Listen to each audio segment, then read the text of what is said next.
रात की खामोशी को अचानक एक ठंडी हवा ने चीर दिया। हवाएं चीख रही थीं, जैसे किसी के सीने में दबा दर्द फूटकर बाहर आना चाहता हो। ठीक उसी वक्त कॉलेज की पुरानी इमारत के सामने एक काली कार रुकी।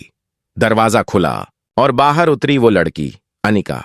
उसके होठों पर मुस्कान थी, मगर आंखों में आग। उसने धीरे से कहा, लो दादी, तुम्हारा वक्त खत्म और मेरा शुरू। एक वक्त था जब इसी कॉलेज के गेट से उसे बेइज्जती के साथ निकाला गया था। पूरा शहर देख रहा था जब दादी यानी अन्नपूर्णा देवी ने कहा था, तुम जैसी लड़की इस कॉलेज के लायक नहीं। आज वही लड़की उसी कॉलेज के सामने खड़ी थी, लेकिन हालात पलट चुके थे।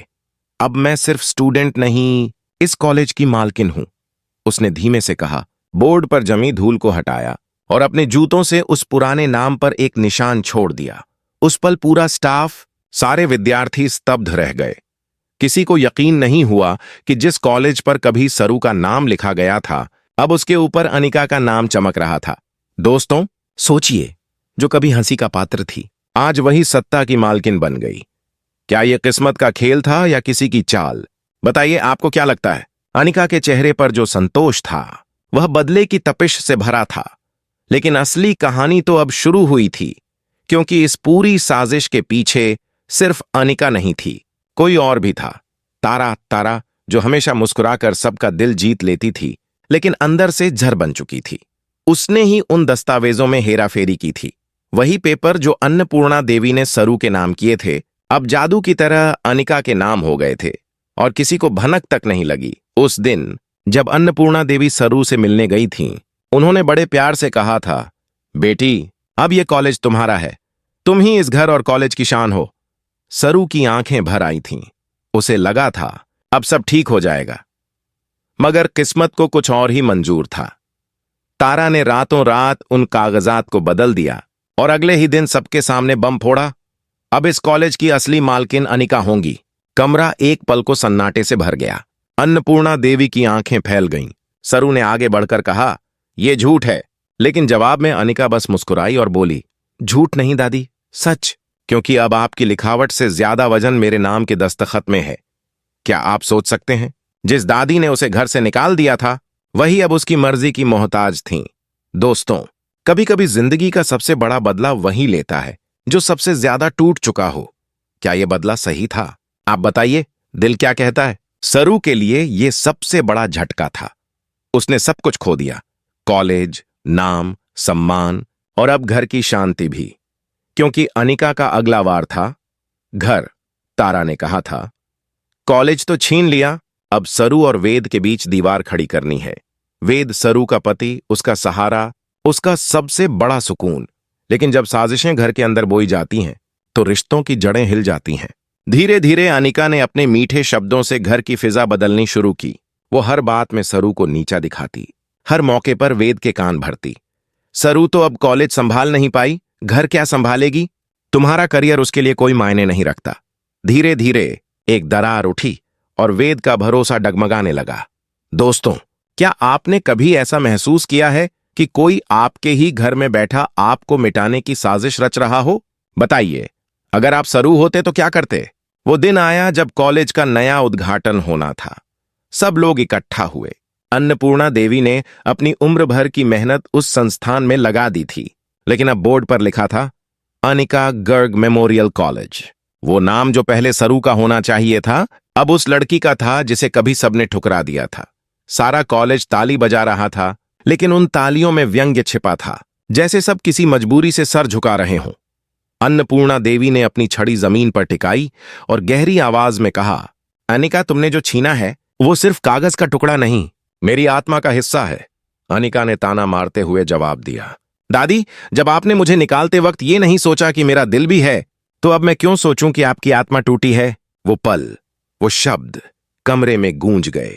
सरू की आंखें नम थीं, पर उसमें हार नहीं थी। उसने मन में ठान लिया, अब बदले की ये आग राख में नहीं बदलेगी, मैं इसे सच की लौ बना दूंगी। और वहीं से शुरू हुआ नया अध्याय। सरू ने कॉलेज में कदम रखा तो सबकी नजरें उस पर थीं। किसी ने कहा, अब देखो, गिरी हुई मालकिन वापस आई है। किसी ने कहा, उसकी दादी ने उसे सब दे दिया, लेकिन किस्मत ने सब छीन लिया। सरू ने कुछ नहीं कहा, बस मुस्कुराई। वो जानती थी, सच्चाई देर से जीतती है, पर जीतती जरूर है।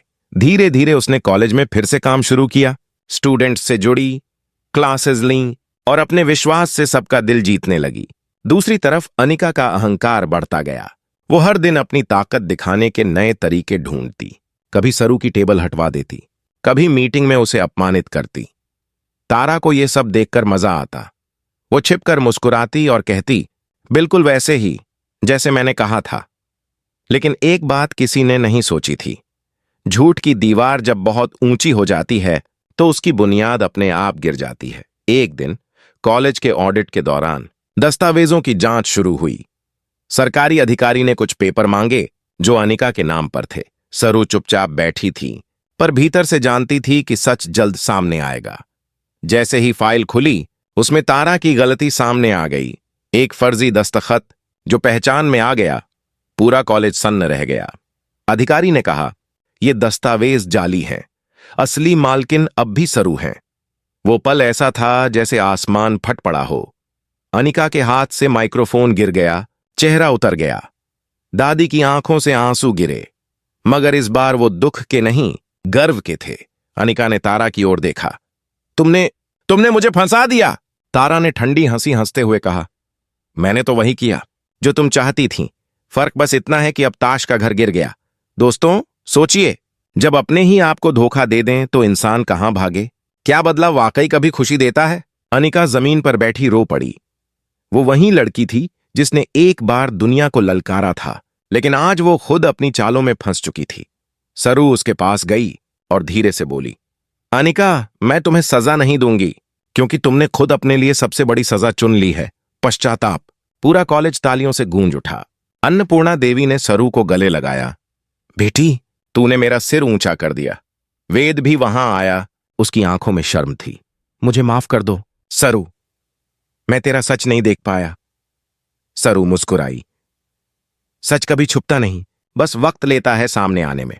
उस दिन कॉलेज में एक नई पट्टिका लगाई गई, सरस्वती गर्ग स्मृति संस्थान, जहां सच, शिक्षा और सम्मान साथ चलते हैं।